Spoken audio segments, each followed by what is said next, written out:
Bismillahirrahmanirrahim. Assalamualaikum warahmatullahi wabarakatuh.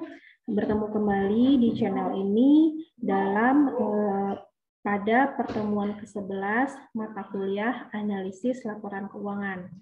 Pada pertemuan ini kita akan membahas tentang analisa sumber dan penggunaan modal kerja. Nah, sebelum kita memasuki atau nanti membahas latihan soal mengenai sumber dan penggunaan modal kerja, kita bahas dulu apa itu yang dimaksud dengan modal kerja. Oke, nah di sini laporan keuangan biasanya terdiri dari neraca, ada laporan laba rugi, dan laporan perubahan modal. Tetapi perusahaan ada yang menyusun laporan sumber dan penggunaan dana, karena dengan laporan ini akan diketahui bagaimana perusahaan mengelola dan menggunakan dana yang dimilikinya. Nah, jadi kalau dilihat dari sini bahwa laporan penggunaan dana ini merupakan tambahan dari laporan-laporan keuangan yang umum. Nah, apa saja laporan keuangan yang umum? Yaitu neraca, laporan laba rugi, laporan perubahan modal. Nah, gitu. Jadi penting juga dilakukan oleh perusahaan untuk mengetahui kemana dana yang dimilikinya dibelanjakan dan dari mana dana yang diperoleh untuk membiayai asetnya atau membiayai operasional perusahaannya. Nah, seperti itu. Lalu ada 3 pengertian dari dana atau fund. Yang pertama, dana itu sama dengan modal kerja. Nah, sehingga laporan sumber dan penggunaan dana menggambarkan suatu ringkasan sumber dan penggunaan modal kerja dan perubahan unsur-unsur modal kerja selama periode yang bersangkutan. Ini yang pertama. Lalu yang kedua, mengatakan bahwa dana itu sama dengan kas. Nah, artinya laporan sumber dan penggunaan modal kerja menggambarkan sumber dan penggunaan kas selama periode yang bersangkutan. Dan yang ketiga, dana itu disebut sebagai net monetary asset, yaitu kas yang dan aktiva lain yang mempunyai sifat yang sama dengan kas. Nah, aktiva lain yang mempunyai sifat yang sama dengan kas itu apa? Misalnya adalah simpanan dalam waktu jangka pendek seperti deposito atau tabungan yang dapat dicairkan dengan segera. Nah, itu maksudnya aktiva lain yang mempunyai sifat hampir sama dengan kas. Jadi dia dapat cepat diuangkan. Gitu. Oke, selanjutnya kita membahas mengenai definisi dari modal kerja. Terdapat 3 konsep atau definisi dari modal kerja. Yang pertama adalah konsep kuantitatif, yang kedua adalah konsep kualitatif, dan yang ketiga nanti ada satu lagi konsep filosofi. Kita bahas dulu yang pertama, yaitu konsep kuantitatif.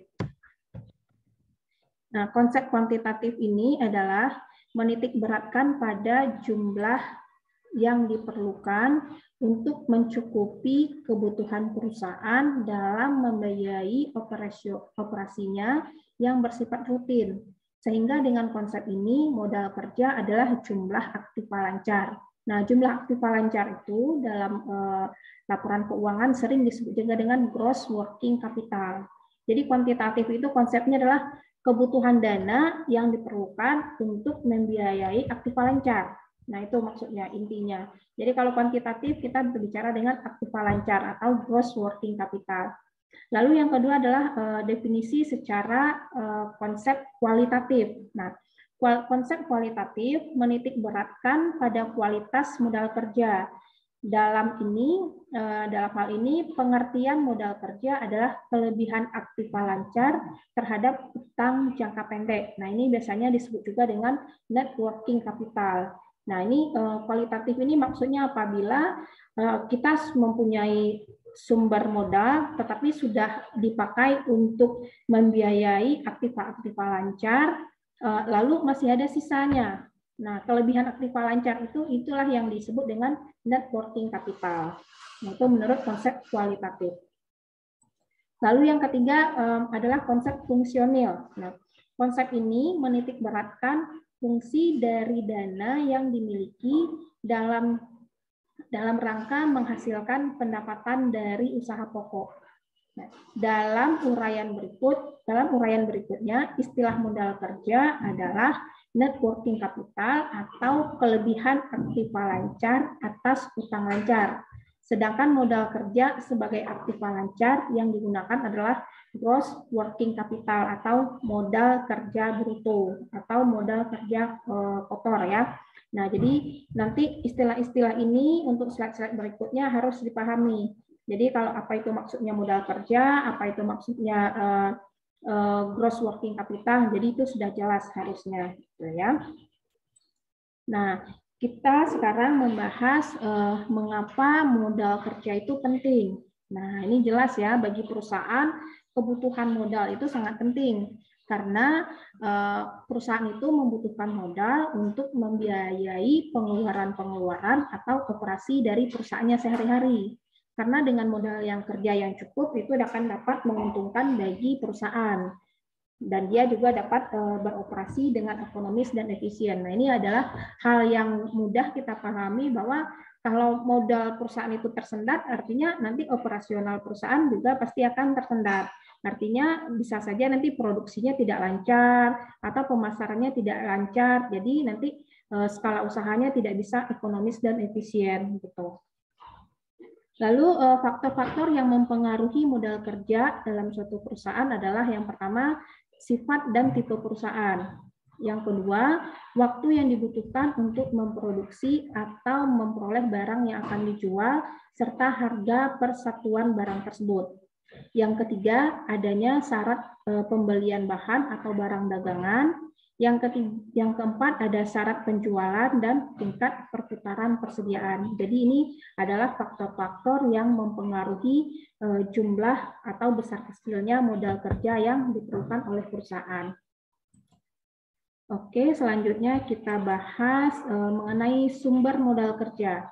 Nah, pada dasarnya modal kerja terdiri dari dua, yaitu yang pertama adalah bagian yang tetap. Nah, bagian yang tetap ini mencerminkan jumlah minimum yang harus tersedia agar perusahaan dapat berjalan dengan lancar tanpa kesulitan keuangan. Jadi ini harus basicnya banget gini. Jadi bagian yang tetap itu adalah jumlah yang benar-benar kita harus punyai supaya perusahaan kita dapat beroperasi dengan lancar. Lalu yang kedua adalah jumlah modal kerja yang variabel, yang jumlahnya tergantung aktivitas musiman dan kebutuhan-kebutuhan di luar aktivitas biasa. Nah, ini adalah biasanya tambahan gitu. Nah, catatannya di sini kebutuhan modal kerja permanen atau tetap sebaiknya dibiayai oleh pemilik perusahaan atau pemegang saham dan bisa juga berasal dari hutang jangka panjang, tetapi harus diperhatikan jatuh temponya. Jadi ini masih kita berbicara mengenai sumbernya. Dari mana kita memperoleh sumber bagian yang tetap itu tadi? Nah, itu bisa berupa dari dana dari pemilik perusahaan ataupun berupa hutang. Nah, kalau untuk utang ini penting juga harus diperhatikan kapan hutang itu akan jatuh tempo gitu, supaya nanti arus kas kita, kebutuhan kas kita itu tercukupi untuk membayar atau melunasi hutang-hutang yang jatuh tempo. Oke, selanjutnya kita bahas mengenai masih mengenai sumber modal kerja ya. Nah, modal kerja pada perusahaan umumnya berasal dari yang pertama adalah hasil operasi perusahaan ditambah dengan depresiasi dan amortisasi. Jadi ini sumber modal. Jadi dari hasil operasi perusahaan, apakah dia tentunya pasti dia laba ya, untung. Nah, keuntungan itu nanti yang akan dipergunakan sebagai modal kerja. Ditambah dengan depresiasi. Nah, depresiasi dan amortisasi itu adalah suatu penyusutan terhadap aktiva tetap. Nah, nilai-nilai aktiva tetap itu kita harus susutkan per tahun. Nah, itu dana yang disusutkan itu harus dialokasikan atau harus dipisahkan sehingga dia akan nanti menjadi tambahan modal bagi perusahaan. Yang kedua adalah keuntungan dari penjualan surat-surat berharga dari investasi jangka pendek. Nah, ini apabila perusahaan mempunyai atau pernah membeli saham, lalu nanti dijual. Pada saat harganya tinggi, sahamnya dijual. Nah, sehingga perusahaan memperoleh capital gain atau keuntungan dari penjualan surat berharga tersebut. Yang ketiga adalah dari penjualan aktiva aktiva tidak lancar, artinya ini adalah aktiva tetap. Misalnya aktiva tetap itu adalah contohnya adalah bangunan atau tanah. Nah ini perusahaan yang kelebihan ada aset tanahnya, nah ini bisa dijual untuk kebutuhan dana atau modal kerja dari perusahaan. Lalu yang selanjutnya adalah penjualan saham atau obligasi. Nah, ini saham dan obligasi adalah merupakan suatu sekuritas di pasar modal yang tujuannya adalah untuk memberikan ketersediaan dana kepada si penerbitnya, baik itu berupa saham ataupun berupa obligasi. Nah ini kalau kita berbicara tentang saham dan obligasi ini bisa 2 sesi mata kuliah gitu. Jadi intinya adalah saham dan obligasi itu adalah instrumen keuangan yang dapat digunakan perusahaan untuk memenuhi kebutuhan sumber modal atau modal kerja dari perusahaan tersebut, gitu ya. Oke, selanjutnya kita bahas mengenai penggunaan modal kerja. Penggunaan modal kerja itu tentu saja akan menyebabkan perubahan bentuk maupun penurunan jumlah aktiva lancar yang dimiliki oleh perusahaan. Tetapi penggunaan aktiva lancar tidak selalu diikuti dengan bertambah atau turunnya modal kerja. Jadi ini maksudnya adalah modal kerja itu kan kita misalnya ambil dari kas. Nah gitu ya, kita ambil dari kas kita yang ada. Nah gitu. Berarti itu nanti akan ada penurunan jumlah kas kita gitu. Pada akhir periode laporan keuangan pasti kas kita akan bertambah gitu. Tapi di sini juga harus diingat bahwa tidak selalu diikuti dengan berubah atau turunnya modal kerja gitu. Jadi kalau kita modal kerjanya kita pakai, kasnya kita pakai untuk menambah modal, lalu modal kerjanya itu kan kita putarin lagi untuk memproduksi atau menjalankan perusahaan. Jadi itu tidak selalu akan berubah maksudnya, tidak selalu turun. Jadi modal kerjanya akan dialokasikan atau diputar-putarkan untuk kebutuhan perusahaan gitu. Jadi uangnya dari kas pindah ke modal seperti itu. Selanjutnya penggunaan aktiva lancar yang mengakibatkan turunnya modal kerja adalah, nah ini harus kita cermati banget ya. Ini ada beberapa penggunaan dari aktiva lancar yang menyebabkan turunnya modal kerja. Yang pertama adalah pembiayaan biaya operasi perusahaan. Nah ini kalau kita misalnya membayar biaya gaji, nah itu pasti modal kita akan turun gitu. Lalu kerugian karena adanya penjualan surat berharga atau kerugian insidental lainnya. Nah ini kalau kita menjual saham, lalu saham pada saat kondisinya harganya turun, nah pasti ini kita akan rugi. Nah kalau kita rugi berarti modal kerja kita juga akan berkurang. Yang ketiga adalah adanya pembentukan dana atau pemisahan aktiva lancar untuk tujuan jangka panjang. Nah ini maksudnya adalah dana kita misalnya aktiva lancarnya adalah kas. Nah kas kita ini kita ambil lalu kita belikan ke aktiva tetap yang tujuannya untuk jangka panjang. Misalnya kita belikan ke tanah atau kita belikan ke bangunan atau kita belikan ke gedung. Nah ini jelas modal kerjanya akan berkurang karena dari kas tadi digunakan untuk membeli aktiva tetap atau aktiva tidak lancar. Yang selanjutnya adalah penurunan modal kerja juga disebabkan karena pembayaran hutang-hutang jangka panjang. Nah ini jelas ya, kalau kita bayar hutang berarti modal kita berkurang. Yang selanjutnya adalah pengambilan private oleh pemilik. Nah private ini adalah pengambilan dana untuk keperluan pribadi pemilik. Nah ini bagi perusahaan-perusahaan yang biasanya masih skala perusahaan keluarga, nah biasanya pemilik terlibat langsung sebagai pengelola perusahaan dan seringkali mereka mengambil dana perusahaan untuk keperluan pribadinya. Nah ini jelas akan mengurangi dari modal kerja yang kita punyai. Oke, selanjutnya kita bahas mengenai masih penggunaan aktiva lancar ya. Penggunaan aktiva lancar yang tidak mengakibatkan berkurangnya modal kerja. Nah, ini yang tidak mengakibatkan ya, modal kerjanya tidak berkurang. Yang pertama adalah pembelian surat-surat berharga, nah atau marketable securities. Yang kedua, pembelian barang dagangan atau bahan-bahan secara tunai.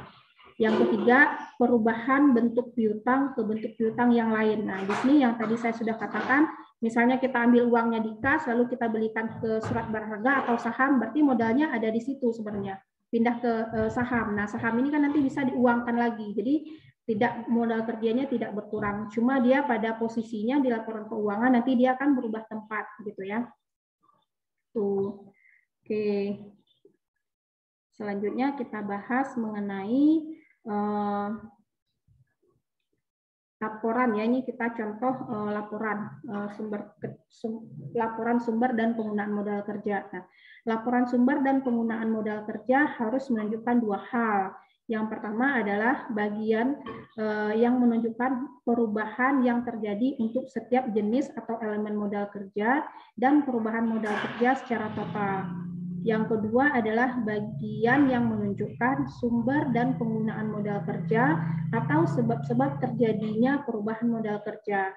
Nah, ini kita akan lihat latihan soalnya, kita akan hitung ininya, kita akan lihat simulasinya, laporan perubahan modal kerjanya seperti apa, lalu yang kedua adalah sumber-sumber modal kerja itu dari mana. Nah, kita lihat ya.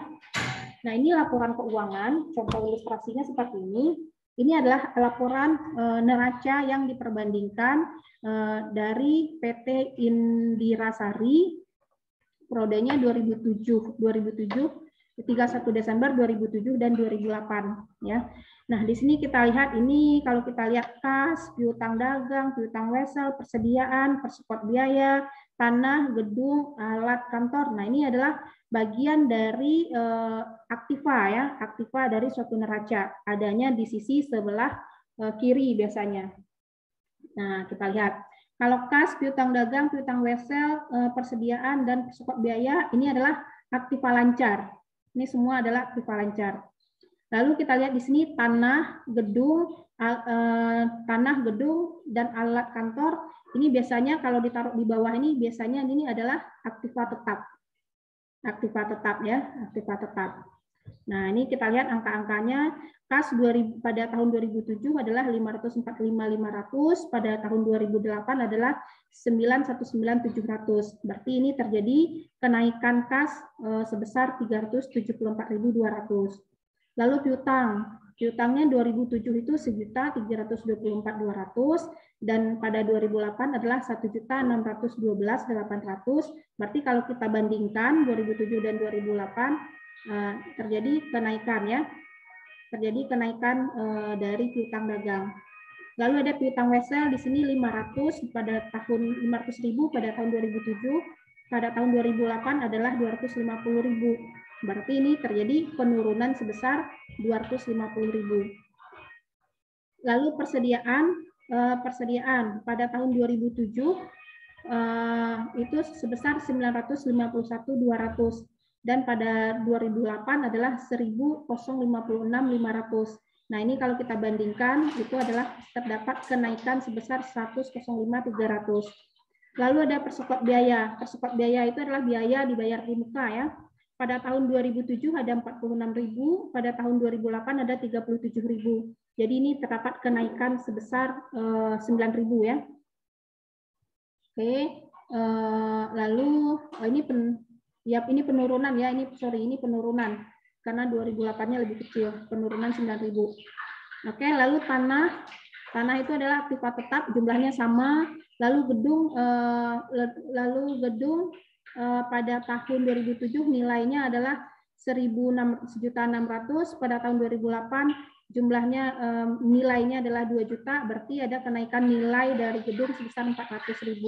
Lalu alat kantor itu bisa berupa mesin ya, mesin-mesin yang ada di kantor. Pada tahun 2007 berjumlah 700.000, pada tahun 2008 jumlahnya adalah 850.000. Jadi ini juga terdapat kenaikan sebesar 150.000. Nah, ini kita jumlahkan semuanya, totalnya adalah 5.826.900. Pada tahun 2008 jumlahnya adalah 6.926.000. Sedangkan selisih naik dan turunnya adalah kalau kita jumlahkan itu sebesar 1.059.100. Oke, ini sisi neraca. Sisi neraca yang bagian aktiva. Nah, sekarang kita lihat sisi neraca yang bagian pasiva. Nah, ini yang tadi ada cadangan penyusutan gedung, lalu ada akun cadangan penyusutan peralatan kantor, lalu ada hutang dagang, hutang wesel, hutang gaji, hutang obligasi, modal saham, laba yang ditahan. Di sini ada jumlahnya. Nah, kita lihat satu persatu. Tahun 2007 cadangan penyusutan gedung ada 225.000, tahun 2008 ada 261.000, berarti terdapat kenaikan sebesar 35.500. Lalu akun yang cadangan penyusutan peralatan kantor 2007 ada 153.000 nilainya, tahun 2008 ada 201.000, ada kenaikan di sini sebesar 48.000. Lalu hutang dagang tahun 2007 ada 655.000, tahun 2008 ada 552.000, berarti ini turun ya, turun sebesar 102.800. Lalu hutang wesel tahun 2007 ada 1.150, tahun 2008 ada 125, sehingga di sini penurunan ya, turun 25.000 nilainya. Lalu hutang gaji tahun 2008 ada 312.000, tahun 2007 ada 312.000, tahun 2008 menjadi 443.500, berarti ada kenaikan sebesar 31.500. Lalu ada hutang obligasi 2007 600.000, 2008 450.000, berarti ini berkurang hutang obligasinya sebesar 150.000, berarti sudah ada yang dibayarkan gitu ya. Lalu modal saham pada tahun 2007 ada 2 juta, lalu pada tahun 2008 ada 2.600.000, sehingga terdapat penambahan modal saham sebesar 600.000. Mungkin di sini perusahaannya menambahkan modal baru ya, modal saham baru. Lalu laba yang ditahan pada tahun 2007 ada 1.771.400, lalu pada tahun 2008 ada 2.293.300, sehingga terdapat penambahan dari laba yang ditahan sebesar 521.900. Nah, ini kalau kita jumlahkan 5.826.900 pada tahun 2008 adalah 6.926.000. Nah, ini kalau kita lihat, nah yang namanya neraca itu jumlahnya harus sama ya.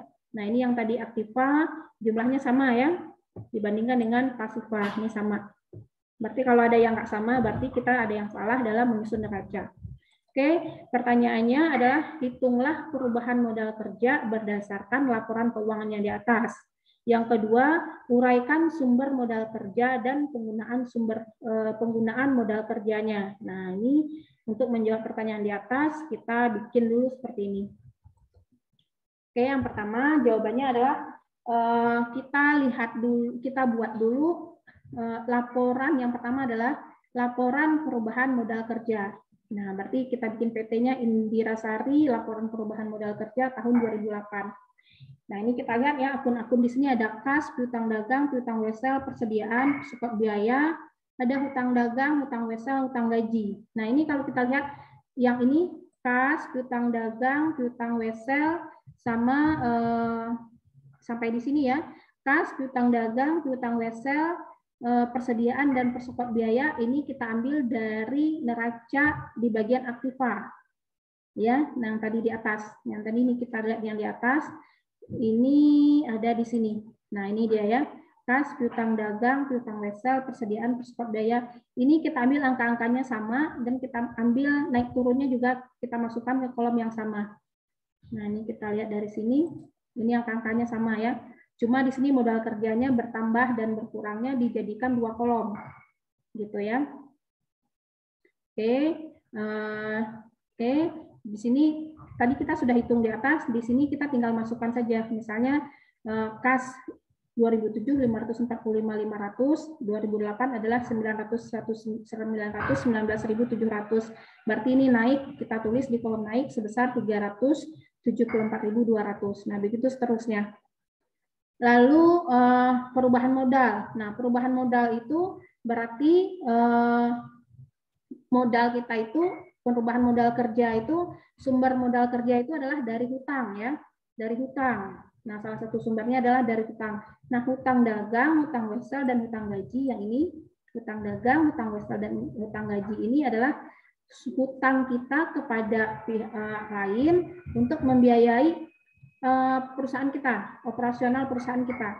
Kalau ini kita ambil angka-angkanya dari bagian pasifa ya, kita lihat ya. Nah, ini kita ambil dari bagian pasifa di atasnya. Ini dia ya. Sorry. Nah, ini dia. Di sini ya, hutang dagang, hutang wesel, hutang gaji ya. Ini ada di sini ya, kita ambil di sini. Angka-angkanya sama, kita ambil, lalu kita pindahkan, ini juga angka-angkanya sama ya, sampai di sini ya. Angkanya sama, sorry. Nah, angka-angkanya yang sama, kita pindahkan ke kolom sini.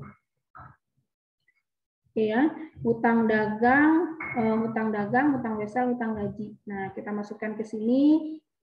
Kita sama-sama cara menghitungnya. Apabila naik, dia bertambah, kita tulis di kolom bertambah. Lalu apabila dia turun, kita tulis di kolom turun.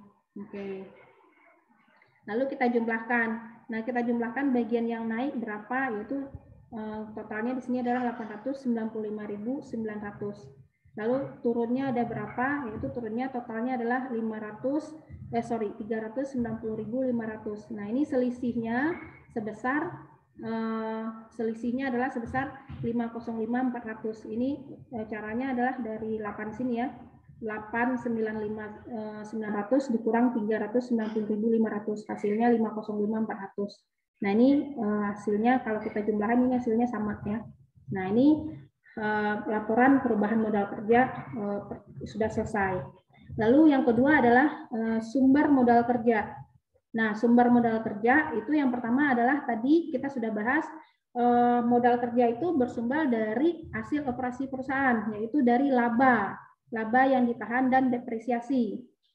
Nah, kita lihat di sini ya, laba yang ditahan di sini ya tadi, sorry, di mana tadi dia? Nih, laba yang ditahan ini ya, ada ini di sini ya angkanya 11740 dan 2293.300, selisihnya adalah 521 gitu ya. Kita lihat di bawah. Nah, di sini ya 521.900. Lalu ada depresiasi. Nah, selisih dari depresiasi kita lihat sebelah sini ya. Kita lihat dari sebelah sini adalah penyusutan, biasanya ada di kredit ya. Nah, ini depresiasi, cadangan penyusutan 35.500 ya. Kita masukin ke yang di bawahnya. Nah, lalu penjualan saham. Nah, ini modal kerja itu adalah yang pertama depresiasi, laba yang ditahan ditambah depresiasi, lalu juga dari penjualan saham. Penjual saham ada di bagian pasifa. Kita lihat ya dari soalnya. Nah, ini penjualan saham, ini laba yang ditahan tadi ya. Lalu ada modal saham di sini ya. Modal saham ada 600.000 di sini karena adanya penjualan saham perusahaan. Oke, kita masukin ke sini 600.000. Lalu kita jumlahkan, Lalu kita jumlahkan, hasilnya adalah kita jumlahkan 521.900, 83.500 ditambah dengan 600.000, itu jumlahnya adalah 1.205.400. Nah, lalu ini sumber modalnya, artinya modal masuk. Lalu kita tulis lagi yang kedua, penggunaan modalnya. Penggunaan modal itu kemana saja sih modal itu digunakan? Nah, ini kita lihat dari yang pertama, kita dari neraca yang tadi adalah pembelian gedung. Karena nilai aktiva tetap kita bertambah. Di sini kita lihat, nah ini ya gedungnya nilainya bertambah 400.000, gitu ya. Nih di sini. Lalu ada alat-alat kantor di sini mana tadi? Alat-alat kantor juga nilainya bertambah. Jadi modal kita yang kita keluarkan artinya nilainya di sini bertambah kan? Kalau nilainya bertambah berarti kita mengeluarkan uang untuk membeli alat kantor. Nah, ini sebesar 150.000. Kita masukkan lagi ke sini. Kita masukin lagi di sini, kita tulis di sini 150.000. Lalu modal kita gunakan buat apa lagi? Nah, kita lihat lagi di neraca yang tadi. Ternyata kita ada bayar hutang obligasi. Nah, kita bayar hutang ya. Kita bayar hutang obligasi. Nah, hutang obligasi kita bayar sebesar 150.500. Ya, kita tulis lagi di sini. Nah, ini kita tambahkan 400.000 ditambah 150.000 ditambah 150.000 itu jumlahnya adalah 300. Nah, lalu kita lihat kenaikan modal kerjanya kita dikurangin 1.205.400 dikurang 700.000 itu hasilnya adalah 505.400. Ini kalau kita lihat angka yang 505.400 ini sama dengan angka yang ada di tabel sini. Nah, ini dia. Jadi kalau kalian sudah ketemu angka yang sama, berarti laporan yang kalian buat sudah benar mengenai perubahan modal kerja sudah benar gitu. Jadi ini hasilnya sama. Oke, seperti itu.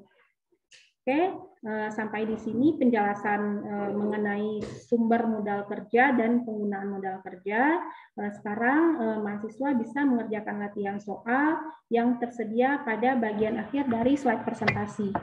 Nah, semoga channel ini atau video ini bermanfaat bagi rekan-rekan semua. Terima kasih. Wassalamualaikum warahmatullahi wabarakatuh.